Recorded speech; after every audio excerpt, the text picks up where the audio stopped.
తెలంగాణ రాష్ట్ర ప్రభుత్వం ఇటీవల బడ్జెట్ ప్రవేశపెట్టడంలో పాలమూరు ప్రాజెక్టులపైన అత్యధిక నిధులు విడుదల చేశామని చెప్పి రాష్ట్ర ప్రభుత్వం చెప్తున్నటువంటి నేపథ్యంలో మనతో మాట్లాడడానికి ఎమ్మెల్యే ఎన్ఎం శ్రీనివాసరెడ్డి గారు ఉన్నారు. వారితో మాట్లాడే ప్రయత్నం చేద్దాం.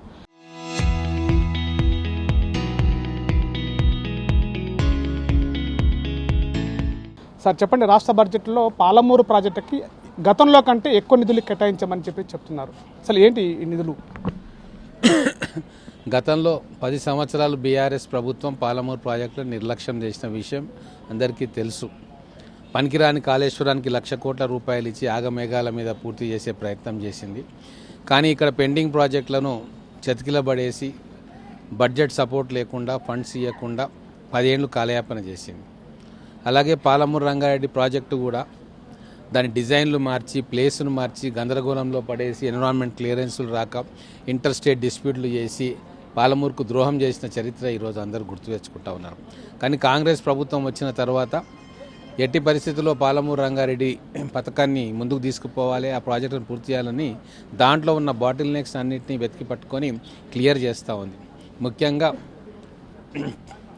రిహాబిలిటేషను, R&R ప్యాకేజెస్, భూమికి పరిహారం ఇవ్వడం, ల్యాండ్ అక్విజిషన్స్, వీటన్నిటికీ డబ్బులు కేటాయించకుండా ప్రాజెక్టులు ముందుకు రావు. అలాగే ఉద్దండాపూర్ ఏదైతే ఉందో పాలమూరు రంగారెడ్డి ప్రాజెక్టు గుండెకాయ. సో ఉద్దండాపూర్ ప్రాజెక్టులో ల్యాండ్ అక్విజిషన్కు డబ్బులు ఇవ్వకుండా, వాళ్ళకు రీసెటిల్మెంట్కు ప్యాకేజ్ ఇవ్వకుండా ఆ ప్రాజెక్టు ముందుకు పోదని తెలిసే వాళ్లకు మంచి ప్యాకేజ్ ఇచ్చి అక్కడ ఉన్న వాళ్ళని తీసి వేరే దగ్గర రీసెటిల్మెంట్ చేసి ఇప్పుడు ఆ ప్రాజెక్టు నిర్మాణాని కోసం ఉన్న అన్ని ప్రక్రియలను కూడా పూర్తి చేసి రాబోయే రోజుల్లో చాలా తొందరగా పూర్తి చేస్తాం. మాకు కమిట్మెంట్ ఉంది. మహబూబ్ నగర్ జిల్లా నుంచి ముఖ్యమంత్రి గారు ఉన్నారు కాబట్టి మేము ప్రజలకు మాట ఇచ్చినాం. ఖచ్చితంగా ఈ జిల్లాను అధమ స్థానంలో ఉన్న జిల్లాను ప్రథమ స్థానంలోకి తీసుకుపోతామని చెప్పి మా అందరు ఎమ్మెల్యేలు కూడా గట్టి కంకణబద్ధులమై పనిచేస్తూ ఉన్నాం. ప్రాజెక్ట్సే కాకుండా విద్య విషయంలో కూడా మహబూబ్ నగర్కు టాప్ ప్రియారిటీ ఇస్తూ ఉన్నాం. ఇక్కడ అనేక కాలేజీలను తీసుకొస్తూ ఉన్నాం. అలాగే స్కూల్స్ను బాగు చేస్తూ ఉన్నాం. కొత్త ఇన్స్టిట్యూట్స్ని తీసుకొస్తూ ఉన్నాం. జూనియర్ కాలేజీలు పెడతా ఉన్నాం, డిగ్రీ కాలేజీలు పెడతా ఉన్నాం, స్కిల్ డెవలప్మెంట్ సెంటర్లు, ఏటీసీ అడ్వాన్స్ ట్రైనింగ్ సెంటర్స్, ఇవన్నీ కూడా పెడతా ఉన్నాం. మన యువత చదువుకున్న తర్వాత ఏదో ఒక స్కిల్ నేర్చుకొని ఉద్యోగానికి అర్హత సంపాదించాలి. పాలమూరు జిల్లా హ్యూమన్ రిసోర్స్ క్యాపిటల్గా ఉండాలన్న ఆలోచన ముఖ్యమంత్రి గారు చేస్తూ ఉన్నారు. వారి బాటలో ఎమ్మెల్యేలు మేమందరం కూడా నడుస్తూ ఉన్నాం. ఖచ్చితంగా రాబోయే 5-6 సంవత్సరాల్లో పాలమూరు జిల్లా స్కిల్ డెవలప్మెంట్కు కేర్ ఆఫ్ అడ్రస్గా ఉంటుంది, ఎడ్యుకేషన్కు కేర్ ఆఫ్ అడ్రస్గా ఉంటుంది, అలాగే హరిత విప్లవానికి కూడా కేర్ ఆఫ్ అడ్రస్గా ఉంటుంది. దానికోసం ఈ బడ్జెట్లో అన్ని రకాలుగా ఎక్కడెక్కడ ఫండ్స్ రిక్వైర్మెంట్ ఉందో అవన్నిటికీ కూడా ఫండ్స్ ఇస్తూ ఉన్నాం. గతంలో లాగా పేపర్ మీద పెట్టి లాస్ట్ మినిట్ ట్రాన్స్ఫర్ చేయడం ఉండదు. ఖచ్చితంగా దేనికి ఎంత కావాలనో రియలిస్టిక్ అంచనాలు వేసుకున్నాం. దాని ప్రకారంగానే అలాట్మెంట్ చేసుకున్నాం. అంటే ఇప్పుడు కేటాయించినటువంటి పాలమూరు ప్రాజెక్టుల నిధులన్నీ కూడా గత ప్రాజెక్టులకు బకాయిలు చెల్లించడానికే సరిపోతుంది తప్ప పనులు చేయడానికి, పూర్తి చేయడానికి కాదని చెప్పేసి బీఆర్ఎస్ నేతలు అంటున్నారు. దీనిపైన ఏమంటారు? ఇప్పుడు కూడా బీఆర్ఎస్ నేతలకు బడ్జెట్ మీద అవగాహన లేదు, ఫైనాన్షియల్ పొజిషన్ మీద అవగాహన లేదు. ఎంతసేపు కేసీఆర్ చెక్కభజన చేసుడు తప్ప కేసీఆర్ ఈ 10 సంవత్సరాల్లో పాలమూరుకు చేసిన ద్రోహము, తెలంగాణకు చేసిన ద్రోహము ఏ ఒక్కరికి అర్థమైనా ఆ పార్టీలు ఎవరు ఉండరు. ఈరోజు ఎప్పుడు కూడా బడ్జెటరీ సపోర్టుతో పాటు నాన్ బడ్జెట్ సపోర్టు కూడా ప్రతి ప్రాజెక్టు మీద ఉంటుంది. బడ్జెట్ సపోర్ట్ కొంత చేస్తాము, తర్వాత ఫైనాన్షియల్ ఇన్స్టిట్యూషన్స్ తోటి లెండింగ్ చేయడం లేదా ఇంకా ఫండ్స్ రేజ్ చేసుకొని ఆ ప్రాజెక్టును పూర్తి చేయడం జరుగుతుంది. ఏ బడ్జెట్ సపోర్ట్ తోటి నువ్వు 1,00,000 కోట్ల రూపాయలు కాళేశ్వరం మీద పెట్టిను అంటే కొద్దిగా కూడా ఎవరు చదువుకోరు, ఎవరికి ఆ ఫైనాన్సెస్ గురించి తెలియదు, బడ్జెట్ ఎంతవరకు సపోర్ట్ చేస్తుంది అనే విషయం వాళ్ళకి అవగాహన లేదు. 10 సంవత్సరాలు అయిపోయింది, ఒక ప్రాజెక్టు కట్టలేదు. ఒక్క మోటార్ స్టార్ట్ చేసి 90% పూర్తయిందని చేతులు దులుపుకున్న వాళ్ళకి ఏం మాట్లాడడానికి కూడా అర్హత లేదు. ఈరోజు పాలమూరును నట్టేట ముంచిన చరిత్ర ఇక్కడ ఉన్న బీఆర్ఎస్ నాయకులది. కనీసం ముఖ్యమంత్రి గారి దగ్గర పోయి నోరు తెరిచి అడిగే ధైర్యం కూడా లేని వాళ్ళు ఇక్కడ ఎమ్మెల్యేలుగా, మంత్రులుగా 10 సంవత్సరాలు వెలగబెట్టిరు కాబట్టే ఈరోజు పాలమూరు ఇట్లా వెనకబడ్డది. ఇప్పుడు కాంగ్రెస్ ఎమ్మెల్యేలు అట్లా లేరు.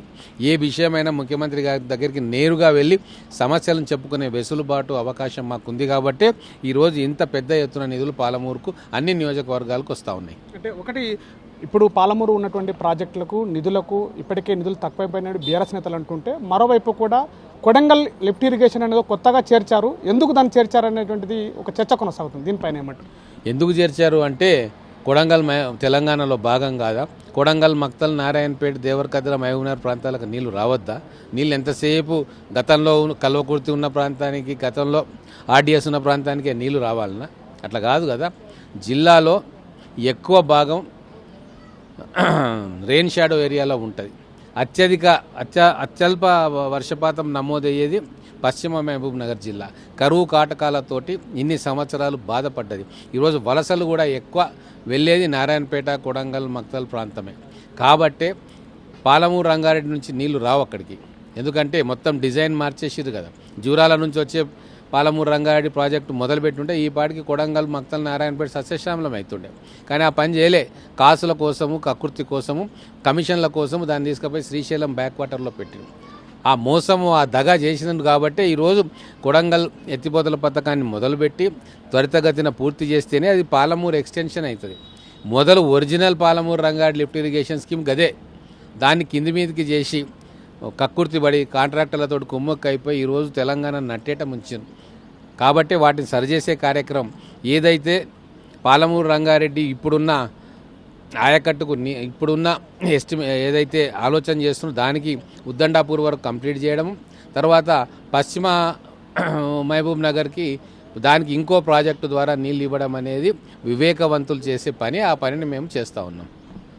ఇది ఉమ్మడి పాలమూరు జిల్లాలో ఉన్నటువంటి ప్రాజెక్టులకు అన్నిటికీ కూడా ఇప్పటికే కాంగ్రెస్ ప్రభుత్వం బడ్జెట్లో కేటాయించిన నిధులు అత్యధికంగా కేటాయించాము. అయితే ఈ నిధులన్నీ కూడా చిత్తశుద్ధితోటి పాలమూరు ప్రాజెక్టులన్నిటి కూడా క్లియరెన్స్ చేస్తామని చెప్తున్నారు. పూర్తిగా అటు గత బీఆర్ఎస్ నాయకులందరూ కూడా బడ్జెట్లో కేటాయించిన నిధులపైన కూడా ఎలాంటి అవగాహన లేకుండా మాట్లాడుతున్నారు. కేవలము అటు కొడంగల్ లిఫ్ట్ ఇరిగేషన్ పాలమూరులో భాగమే. పాలమూరులో కూడా ఈ యొక్క నిధులు కేటాయించి పాలమూరులో ప్రతి ఒక్క ఎకరాకు కూడా నీళ్లు అందించే విధంగా కూడా కాంగ్రెస్ ప్రభుత్వం చిత్తశుద్ధితో ఉందని చెప్పేసి ఎమ్మెల్యే ఎన్ఎం శ్రీనివాసరెడ్డి అంటున్న పరిస్థితి. కెమెరా పర్సన్ నర్సింగ్తో శివాజీ, RTV, మహబూబ్ నగర్ జిల్లా.